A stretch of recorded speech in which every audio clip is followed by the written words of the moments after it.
Unit 2 looks at how you can foster meaningful relationships with your learners. I start by giving you this quote. It is more often the relationship that learners have with you than the rules themselves that encourage learners to follow your rules. And this is so true. You need to let your students know that you not only care about their progress in the classroom, but that you also care about them as human beings. And once they know that you're invested in their well-being and you genuinely care about them, they are more likely to show respect, to follow your rules, and to behave in your classroom. So how do you nurture this relationship with your learners? Well, firstly, you need to teach with enthusiasm and passion. Learners are very receptive to how you teach and your mood and how enthusiastic you are about what you're teaching, and this plays a big impact on how they view you. Secondly, you need to show interest in your learners' lives. You need to talk to them and find out what are their interests and things that are happening in their personal lives outside of school. And lastly, treat learners with respect. So let's look a little bit more in depth.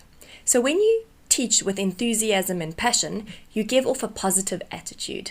And often learners will mirror your mood or your attitude. So if you are positive and enthusiastic and passionate about what you're teaching, learners will be as enthusiastic about being taught.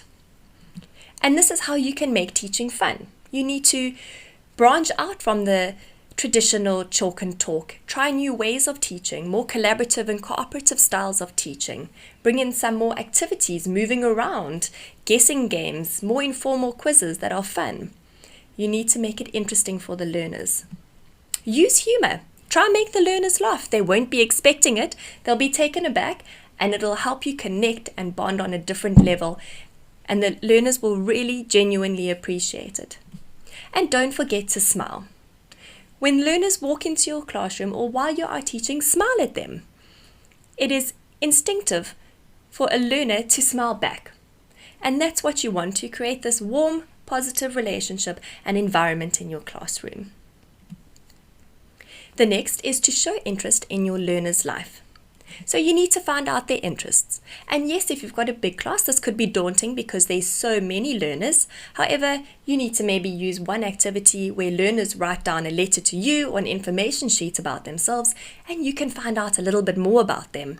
And perhaps ask them after the weekend, how did their karate or judo go? Or Mommy had a little brother or sister for you. Are you excited to be a big brother? Really try and personalize your relationship outside the classroom with the learners as well. Greet each learner individually. This might sound silly, but it is highly effective. Learners will feel important if you greet them as they walk in through the door. Good morning, Mikhail, and not just a general morning class where they just one of many faces you're looking at. Really personalize, smile, and greet them. That'll already start off their day, make them feel warm, and put them in a good mood, and they will obey you and respect you. Individual time with learners. Now this is tricky because if you do have a large class, there are many learners. And as we know with teaching, time is so important and there's not enough of it in the day. But you need to be clever and you need to think of ways where you can sit with individual learners or groups of learners and get that individual time with them to find out how they're doing, what are they struggling with, how they're feeling, and understand where they are at in their lives. And again, don't forget to smile. It immediately makes learners feel warm and fuzzy inside, and they will respond so positively to such a simple gesture. The last element we said was treat learners with respect.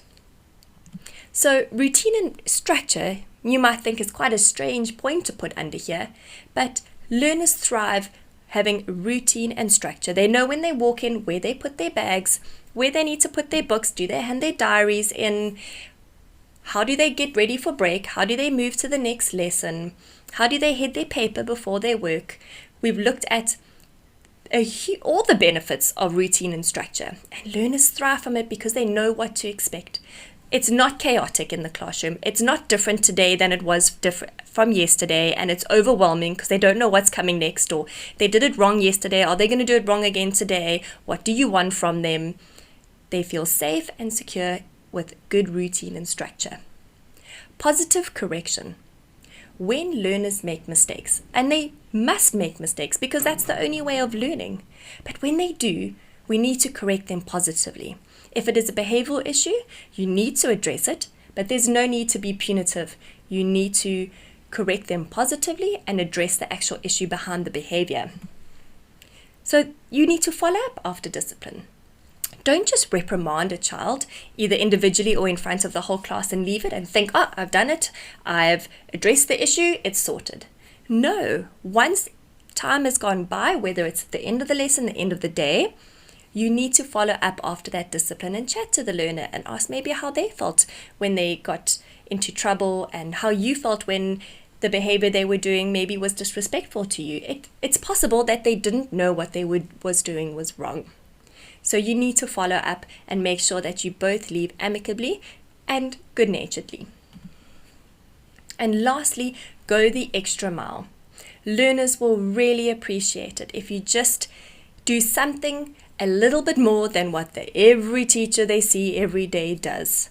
Do something that they don't expect. They'll really appreciate it and be taken aback and want to be in your classroom and want to please you and want to have fun in your class and follow your rules and enjoy the activities that you have created for them.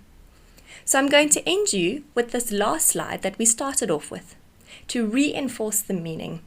It is more important, or more often it is the relationship that learners have with you than the rules themselves that encourage learners to follow your rules.